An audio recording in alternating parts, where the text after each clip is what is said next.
یہ ہے ڈیرہ اسماعیل خان کی وہ سرزمین جہاں تحریک پاکستان کے دور میں آزادی کی جدوجہد کے لیے آوازیں بلند ہوئیں۔ مقامی مشاہیر نے اپنے اپنے انداز میں قیام پاکستان کی تحریک میں حصہ لیا اور برصغیر کے مسلمانوں کے لیے ایک الگ وطن کے مطالبے کی حمایت کی۔ ڈیرہ اسماعیل خان میں وہ لوگ بھی آباد ہیں جو 1947 میں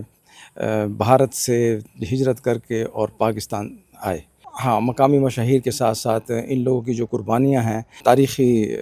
حیثیت رکھتی ہیں، اور ان لوگوں نے نہ صرف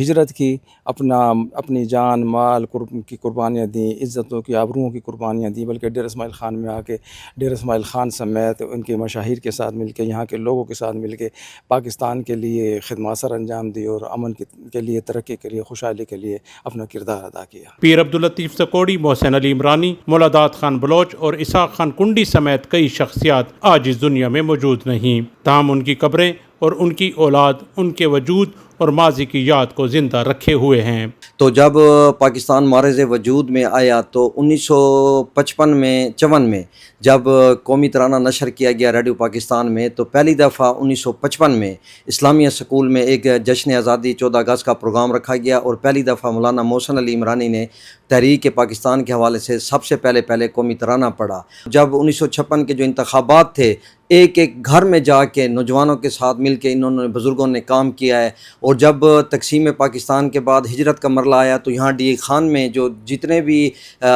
مہاجرین ہجرت کر کے یہاں پہ آئے تھے، ان کو یہاں پہ ایڈجسٹ کرنا، ان کے ساتھ کام کرنا، تو یہ بزرگوں نے پاکستان ہمیں دیا ہے، جو آزادی کی نعمت سے سرفراز کیا ہے۔ تاریخ صرف بڑے شہروں اور معروف سیاسی رہنماؤں کے ناموں تک محدود نہیں، پاکستان کے قیام کی جدوجہد میں چھوٹے شہروں اور دور دراز علاقوں کے لوگوں نے بھی اپنا حصہ ڈالا۔ آج ہم جس جگہ پہ ٹھہرے ہیں، پیر عبداللطیف زکوڑی صاحب کی قبر ہے، تو یہ قائد اعظم کے بہت اچھے دوست تھے۔ قائد اعظم ان کو جو تھپ تھپا کر کہتے تھے کہ آپ میرے جو ہے نا لیفٹیننٹ ہیں، کو جو صوبہ سرحد کا ریفرینڈم کا موقع جب آیا تو آپ کو قائد اعظم نے چنا۔ 1946 کا ریفرینڈم جب جیت گئے مسلم لیگ، تو سب سے پہلے قائد اعظم نے دلی سے بیٹھ کر آپ کو فون کی، پورے ڈی خان میں مسلم لیگ کا شکریہ ادا کیا۔ لوگوں کے انہی جذبات کو دیکھتے ہوئے قائد اعظم محمد علی جناح خصوصی طور پر ڈیرہ اسماعیل خان تشریف بھی لائے۔ جو اس جھنڈا لہرانے کی پہلی تقریب منعقد ہوئی کراچی میں، تو مولانا شبیر احمد عثمانی نے کراچی میں یہ جھنڈا لہرایا۔ اسی طرح ڈیرہ اسماعیل خان میں یہ جو آج کل حق نواز پارک کے نام سے مشہور ہے، یا جلال پارک ایک ہوتی تھی، جلال پارک کا نام سے یہ جانی جاتی تھی، تو اس ٹائم یہاں پہ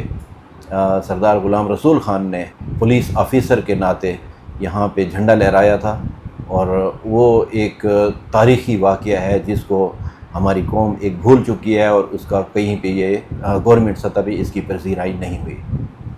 ڈیرہ اسماعیل خان کے ان مشاہیر کی جدوجہد کو تاریخ کے صفحات میں محفوظ کرنا آج کی نسل کی ذمہ داری ہے۔ یہ قبریں ماضی کی نشانیاں ہی نہیں بلکہ ان لوگوں کی یادگار ہے جنہوں نے برصغیر کا نقشہ ہی بدل دیا۔ کیمرہ مین محمد عامر کے ساتھ محمد عرفان مغل، ARY نیوز، ڈیرہ اسماعیل خان۔